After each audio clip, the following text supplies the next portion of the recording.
don't know. You're the one. I'm a witch. Okay, so let's get down to it. Tonight's episode is going to be devoted to Season of the Witch by George A. Romero, and this is the Arrow Blu-ray Special Edition. You might remember a few episodes back, I unboxed a kind of a gold mine of titles that I'd received as part of the Arrow Spring Sale, which lasted for, I think, the first 2 weeks of March. That was the first package. I've got more titles on the way. So, but anyway, I've started digging into the 7 titles that I showed you in that video and that I have acquired so far. So the first one that I'm going to talk about is easiest to talk about because I've probably seen it the most times of most of these 7 films. And Season of the Witch is kind of an anomaly in Romero's canon. He calls it a feminist film, called it a feminist film, a drama. That's what Wikipedia calls it.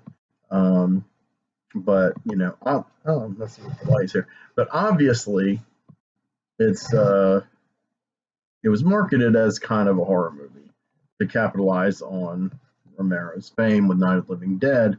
Later video releases said something like, first there was Night, then there was Dawn, then there was the Season of the Witch. But Dawn, of course, came several years after Season of the Witch. So that was just making it sound like Season of the Witch was a new title on VHS. And in the 80s, it was not. I first saw it as Season of the Witch. Had a pretty cool cover, an alternate poster, a scene. I don't even know if it's even in the movie. It might be a quick shot, but like a close-up of one of the devilish kind of statues you see occasionally, you know, figurines you see in the movie. And I liked it. You know, it wasn't what I was expecting. You know, it was talky and, you know, very 70s. It reminded me a lot of what little I remembered from that era. Like how women dressed. I mean, my mom was kind of poor. She had a couple of friends who were kind of middle class. One of them was my first grade teacher, Debbie Clayton. It was also my godmother. I guess still is my godmother, but has disowned me apparently. Debbie Clayton was kind of a Diane Keaton type. Very much of that body type and dress type and hairstyle. The hairstyle was a little bit kind of like Dorothy Hamill, the skater. That was popular, a little feathered around here before we got to the big feathers with Farrah Fawcett. But I digress, as always. So I like seeing movies like that. It's like a time trip. Excuse me, notifications. It's like a time trip for me. I'm going to pause this for a couple of seconds and be right back. And I am indeed right back. So this was kind of like middle class suburbia is the scene of this film. And the original title was Hungry Wives or Jack's Wife. I think Jack's Wife was the name on the script when Romero wrote it. And it's on the original print title. The title that's on the film that's used for the transfer for this Arrow Blu-ray is, I'm golden all of a sudden, is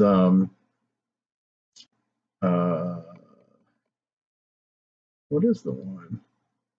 Hungry Wives. That's the on-screen. So there's no on-screen Season of the Witch title that I can think of, or at least there hasn't been since the days of VHS when somebody probably really sloppily semi-superimposed it.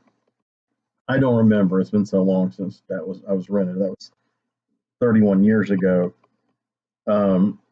But anyway, Hungry Wives was what it was kind of marketed as.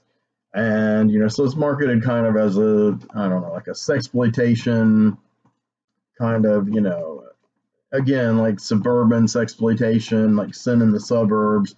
I'm not saying it was like Joe Sarno or like Doris Wishman or those kind of movies, which I enjoy those movies, but obviously had much, much more depth and craft to it. But it seemed like, they wanted to kind of jump into, whoever, the distributors wanted to jump into that kind of market, because the women in the poster looked much younger than the women in the film. They looked more like, you know, young swinging kind of post hippie chicks, and a little bit like the daughter of the main character, who's not really an important character in and of herself, nor particularly likable or attractive for that matter.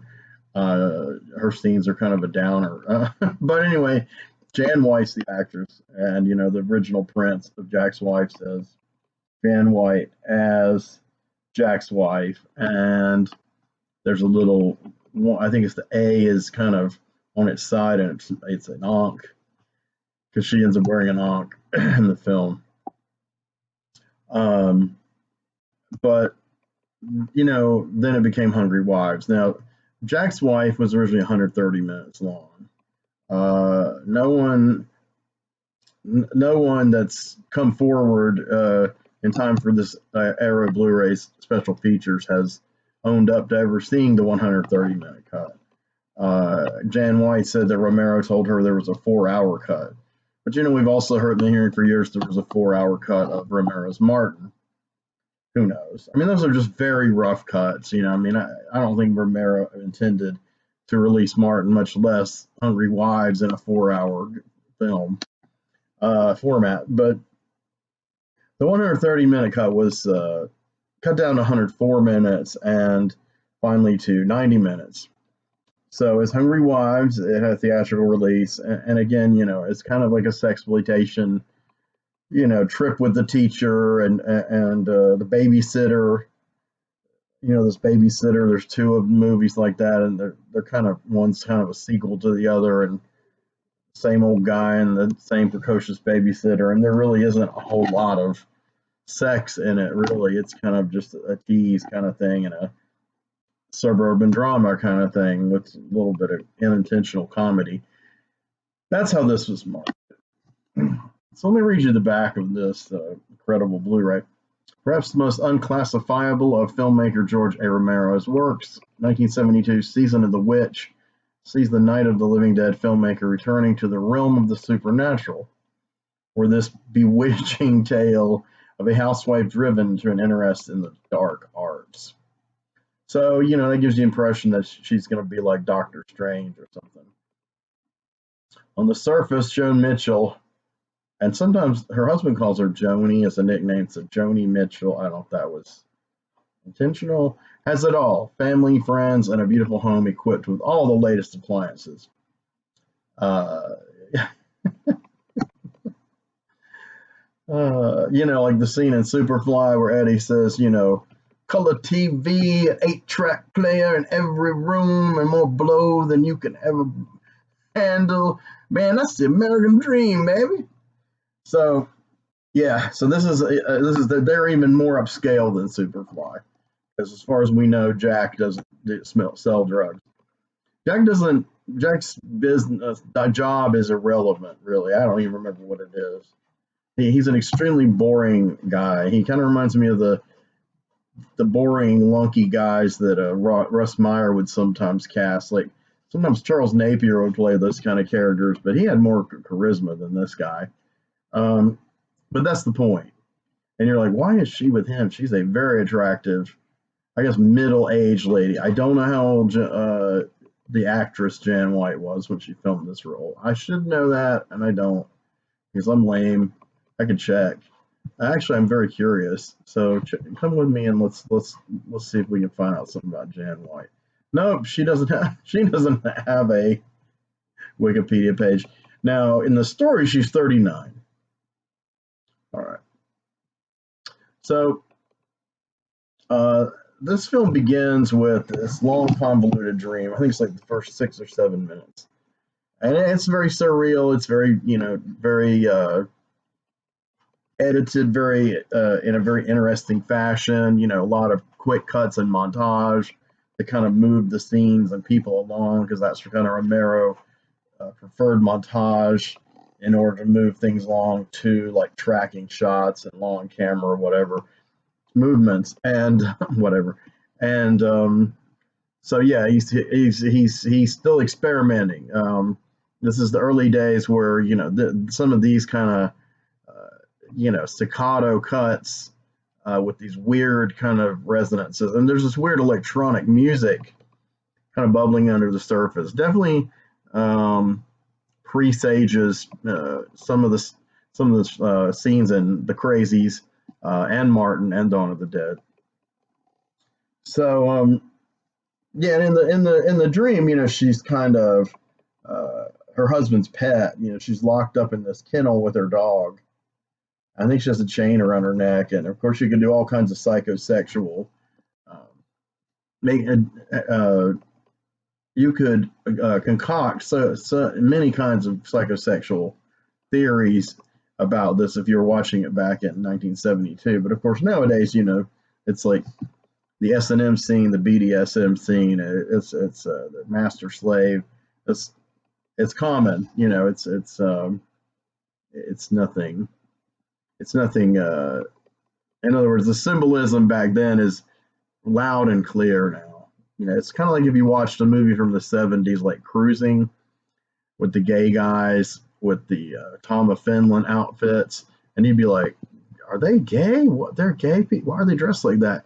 Because you're used to seeing like Rob Halford and metalheads dressed that way and bikers. Then you find out years later that Rob Halford's gay, and so were some of those bikers, and that came out of that culture. They were inextricably entwined with gay culture, and so now it's like almost blatant when you see that kind of stuff. But that's how far, obviously, that we have come as a culture, and that's interesting. But anyway, uh, I hate this name Hungry Wives. I much prefer Season of the Witch. And they used the song, that was not just retitled to market it more as a supernatural film. That was the main reason. But it already utilized the Donovan song, Season of the Witch, which is an incredible song. It's been covered several times really well. And that song was used in the movie because she becomes a witch. It's basically her journey to self-discovery and getting out from under the uptight, suburban bullshit life with her obnoxious teenage daughter, and sort of a quasi hippie poser, and then her husband, who, like I said, is kind of a knuckle dragging lunk, but he brings home the bacon, and her life comes this one cat, forgot the character's name, but played by Raymond Laine. Now, Raymond Laine was the male lead, and There's Always Vanilla. And he was a bit more likable in There's Always Vanilla. He's kind of a sarcastic, swaggery kind of young guy with a moppy haircut, and I kind of like him. He's got charisma. He's kind of funny. And actually, I was going to see his character's name, Greg Williamson. Okay. And by the way, there's another key character played by Anne Muffly, Shirley Randolph. Shirley Randolph is like Jan's best. Jan's the actress. Joan, or Joni, as Shirley calls her, that's her best friend. Now, Shirley is a not Shirley, but the actress Anne Muffly. I had seen in TV appearances in the 70s. She has a very distinctive voice, and it's interesting seeing a woman like that who's kind of going to be typecast in these kind of Edith Bunker, Nancy Walker kind of roles in that period. But she has, her whole dilemma is really one of the more interesting to me in the movie. Is that it's like she's trying to articulate it, and practically does several times. uh, it's not over for her just because she's older. She still is a sexual being. She still has these urges. She still wants to explore. She's curious about the occult thing when Joni gets into it and gets a tarot reading that she thinks is chillingly accurate, but then she kind of dismisses it. And her and Joan have this really, I think it's really great talk in their car. So realistic. How many people in real life do that? They go hang out, somebody gives somebody a lift home, and they sit in the driveway talking in the car at night. And some of the most incredible, intense, things happen.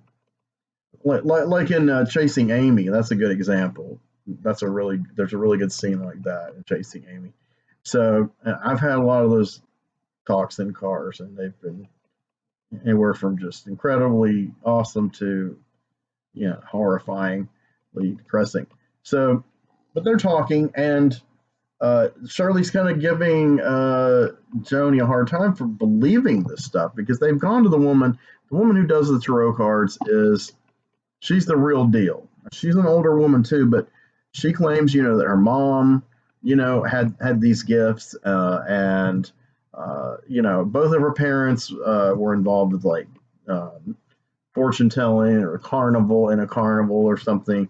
But her mom was like the real deal, and I guess probably like a Wiccan, maybe, I don't know. I'm saying this woman's probably about 45 in the early 70s. So, she's probably born in, the late 1920s, and so, yeah, she's a bit older than Joni and Shirley, and there's a great audio commentary. I'm going to talk more about it in a minute by Travis Crawford. He's my friend on Facebook. We've only interacted a little bit, but I do consider him a colleague. He was my colleague in Video Eyeball magazine when me and my good friend Bill White wrote for it over 20 years ago. And Travis, his career kind of in film, cult film criticism, kind of blossomed way beyond ours, especially mine.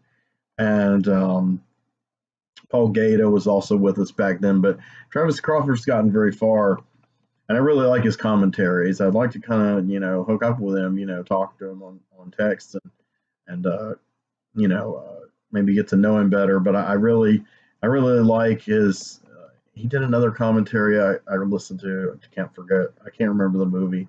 I enjoyed it, but this one was really good. I mean, he really talks about why, what this movie was trying to do, and then how it was kind of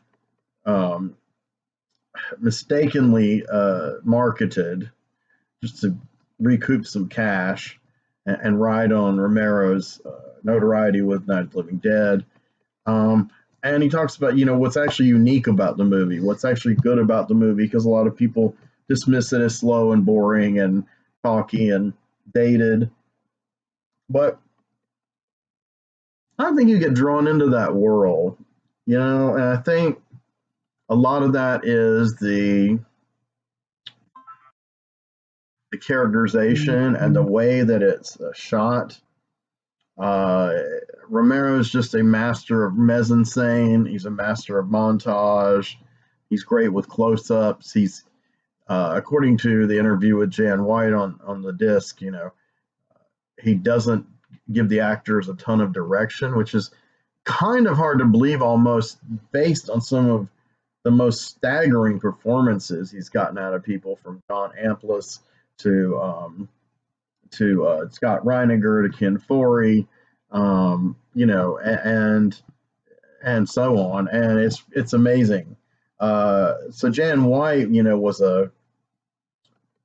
I think she said she worked for like Avon or Revlon or, one of these kind of things and selling beauty stuff. And then she wanted to become an actress. She had an actor boyfriend in New York. And so she auditioned for this movie, and there's nudity in the script. So she said she probably wasn't going to do it. She did the reading, and Romero and his then, I guess, his first wife, Nancy, I think he's had three wives, not all at the same time. Nancy and George were like, yeah, you're it, baby. She's like, well. So they agreed to have a body double, and some of the shots are so close that it's obviously her, but you just don't see her nipples. But then some of the back shots where you see her butt and everything, uh, kneeling, during this ritual, that's another actress. And Van White was like, I really, I wish that was my ass, It's just something like that, You can keep my friends, they could keep thinking that's my ass, but it's not. And then she was like, that girl had big legs, and I was like, I know, it's a good thing. But so as the movie goes on, like her makeup becomes more elaborate here. Uh, the total blue thing here, and the uh, uh, uh, stick-on lashes, whatever you call them, and she has very sharp bone structure, very distinctive nose. She has very intense stare and incredible hair. And some scenes she looks very buttoned up with her hair back, and it makes her look older. Her age or older. 39-year-old women did look older in 1972. I mean, they don't really look that old now. I don't think. Um, and But then other scenes, she's when her hair down and the makeup, she looks younger and really sexy. And her delivery is very precise, and uh, she just really owns the part. In the interview, the piece, it's called "The Secret Wife of Jack's Wife." So that's an archive interview with Jan White, and in that one, she's humble. She doesn't think she's all that. She thinks there were scenes she fumbled and it could have done better. But she said a lot of things about the movie that she was afraid wouldn't turn out good. The experience did turn out good because Romero was such a caring and dedicated mentor on set and offset. So yeah, brand new audio commentary by Travis Crawford. I covered that. So when they get into the Tarot scene, he like actually goes into the whole big thing about the Tarot and all the cards. So that's pretty cool. And then let's see, there's a location gallery, which are just basic pictures by Romero historian Lawrence Da Vincent's. I didn't look at that very much. Memorabilia gallery, I haven't looked at. Trailers, I've seen. A little bit of this is ported over from the Anchor Bay DVD, like the interview with Jan is, and some of these trailers. But I believe this audio commentary I'm pretty sure this one by Travis is new for this disc. There's alternate opening titles, which you have the Jack's Wife title. There's a feature called Ren Romero Met Del Toro, filmmaker Guillermo del Toro in conversation with George Romero. And it's cool. There's like not really anything to it. I mean, Del Toro is a great kind of fanboy. He's very passionate about genre, cinema, and material in general. And he has kind of an encyclopedic brain, and he has kind of a jolly, gregarious demeanor. But it's always a pleasure to see him talk about, what things he was into as a kid and as a teenager, how he got into this, and he was into everything. He collected everything. And so the conversation with Romero is really cool. I mean, definitely, I feel like Del Toro's got some hero worship going on, and with good reason. George seems like George. He's just kind of laid back, like modest, like that's cool. So it wasn't, a great segment, but it was fun. And if you like one or both of those directors, and would hope you like George Romero, if you're buying this, you probably get a kick out of it. So, by the end, one of the main things in her sexual awakening is that she has the affair with this Greg guy who he's kind of like a student teacher or something, and he's been hanging out with her daughter, and she even assumes Joan that the daughter is fucking him. They are doing some weed together and drinking, but he's like, no, I'm not into that, man. That's not my scene, He is really like total 70s. And they have some kind of arguments, and it's really sexual tension. He's trying to goad her, to be like, I know you want to get laid. I know you want to get laid really well, by a younger man, a guy's, can do what your husband can't. Some of this is kind of in the script and paraphrase. Some of it I'm just kind of reading between the lines based on what's happening on screen. And sure enough, they have sex, and they even have this quick exchange was made it into the trailer where he's like, "You're pretty good, Mrs. Robinson," because it's a joke because she's older than get it, Mrs. Robinson, The Graduate, by Mike Nichols with Dustin Hoffman, and Bancroft as Mrs. Robinson, and so he calls her that, and she's like, "You're not so bad yourself," and so, but I think her thing with Greg wears thin because she really becomes, I don't want to say obsessed, but she really starts to take the occult thing seriously. And I think that aspect of the film, for the people, including Romero, who called it just a drama, or much less labeled it sexploitation. No, it's not a horror film, but it does have some psychological horror. The dream sequences they're very surreal. They feel like dreams. And there is this frantic, frenetic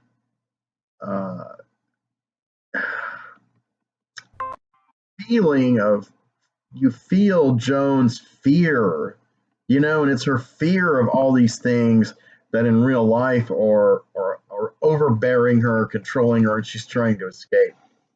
And I have felt that kind of fear in dreams. Probably a lot of you guys have. And those are kind of like borderline psychological horror. And then, of course, you start to wonder, because when Greg comes to her and they make love, she's like, after that, and she starts getting into the thing about the occult and how she's like, basically, like, you're going to make fun of me. You're not going to take me seriously because he's so cynical and wise ass. And she's like, I manifested you. And he's like, what? She's like, I manifested you. in other words, she was reaching out that energy to have a sexual partner and explore this new stuff. And he was the one who kind of zeroed in on her. He's actually in her dream in the beginning, and they meet, and they play it off like, yeah, maybe we met at some party on university. That's what Greg's saying, and she's kind of like, I don't know, you're so familiar, but we know they've never met before. They met in the dream. In the dream, he's like a handyman, and that's what he is around their house too, among other things. And they hinted all that in the dream in the beginning. So a lot of the things in the dream symbolically start to come true, and so Joan feels connected to that world. I think it would have been interesting to make a sequel to this movie. Not necessary to do it, but like, where does she go next? Like, how powerful does she get? How does it completely alienate her family? Where does she take all this? I mean, to me, I feel like the movie's ending and her journey is just beginning, because she's basically like owning it, and she's telling people, I'm a witch. And the last shot where she's just like staring, and she said that she didn't really get any direction from Romero, and he's like, just, you can do it. You just feel it, that feeling in her now that she's kind of crossed this Rubicon in her life. And she said, I tried, and I just kind of went with it and thought about some feelings I had, and it reflected on my face, and I'm paraphrasing. And I didn't think it was that great. And George's like, you nailed it. You got it perfect. And, and it is. It's some intense eye acting. And yes, she perfectly captured that rising mystical quality of this person, this witch being unlocked from the constraints of average American suburban life and into this world of freedom, not just freedom like sexual freedom and whatever. And she starts to, dress cool and get into cool stuff, like tarot and things and dreams, but really just her consciousness is raised. She's the most intelligent person in the movie, and she has a piercing intelligence. But in the beginning, she doesn't have faith in herself. Her husband is patronizing, and her daughter's kind of a bitch. I'm just going to say it, patronizing. Greg is kind of patronizing, though he is trying to encourage her to open up, though a lot of it opening up, her legs, but for him. But I really dig this movie. I think it's got some things to say, and I think it's kind of got things to say even nowadays, especially, the third wave feminism kind of displaced this style of feminism, which, in my personal opinion, is unfortunate. Um, there's a lot of things in this movie that would be considered very politically incorrect. She would not be considered completely emancipated because she had sex with Greg, for instance. She would, he kind of like, he kind of whittles away at her resistance till they have sex. That's one way of looking at it. And that's probably his motive, maybe. But he's also an intelligent character. He has some insight, but that's too complex for, the kind of sexual dynamics we see with people nowadays in film and in online and in real life. They would be like, he's sexually harassing her, and he coerced her, he raped her, and no, because it's all exploded, because when she says, I manifested you, that's one reason that was a powerful moment, me rewatching this movie now in 2023 and going, okay, and after having been engaged to a witch and been friends with and or romantically involved with several, yeah, I totally get it. And being an artist and using alchemy in my art and manifesting, this has a lot to say, man. I dig it. So I'm going to finish this up. Time for short review for me. I'll have some more coming up soon. I'm going to try to make my way through reviewing all of these, all of the arrows that I got. I got some Extreme Forgottens again, one or two that I'm going to throw in here sometime soon. I'll do the unboxings when my new arrows come out. And hey, this is an insert here, but an important thing I wanted to mention about this Arrow Blu-ray is that one of the main bonus feature is the 100 and not the 130-minute cut, but a 104-minute cut. So it's 14 minutes longer. And what they've done is they've lost the original materials. So they took a tape master and they color corrected it and graded it as best as they could in the computer, try their best to make it match. And they reinserted all of those scenes. So watching, the 90-minute standard version is on here, and it looks beautiful. It's remastering. It's beautiful. It's really crisp and clear. It looks of its time, but also just pristine. The longer cut, which is called Jack's Wife, obviously the picture quality varies because of the circumstances. There's a lot of interesting scenes. There's a lot of little pieces here and there that were cut out, and then some like whole scenes, like short scenes.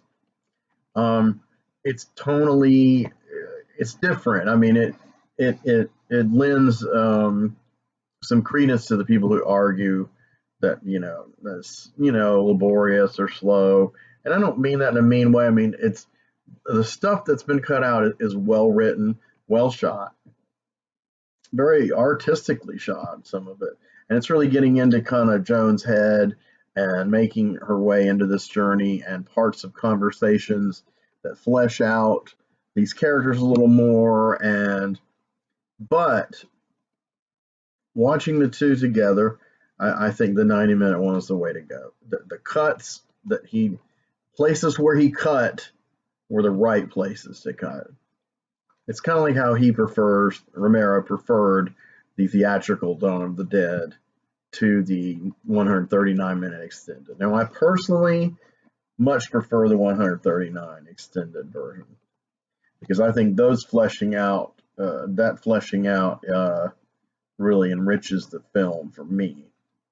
But I don't think it does the same for Season of the Witch. There's much less characters, much less action, much less plot. So it kind of it's meandering almost into kind of yeah. Anyway, I'm going to cut back to the future plans I was talking about. This was the only place I could kind of seam this in, so I'm going to seam it in. I had to stitch that together. I accidentally cut it off. But anyway, yes, I'll do the unboxing videos, and yeah, it'll be fun. I want to get caught up and I want to keep going. This is officially a podcast show now, and I'm going to probably mirror it onto another platform. And I might do some episodes that might be a little more, maybe not a blue review. I'm going to do some videos on another platform that where I can speak a bit more freely about certain things than I can on YouTube. And I've talked to you guys about this before. I was going to do a show, and it just Rockfin kind of quashed me. But I've signed up for another platform, and I should be able to get going and do a more socio-political, philosophical kind of show in the not too distant future. So that's a good announcement I wanted to make. And as far as Blue Review, I can kind of sync the episodes on YouTube, my whole playlist, if I want to sync. I can sync it to this new platform. And this platform does have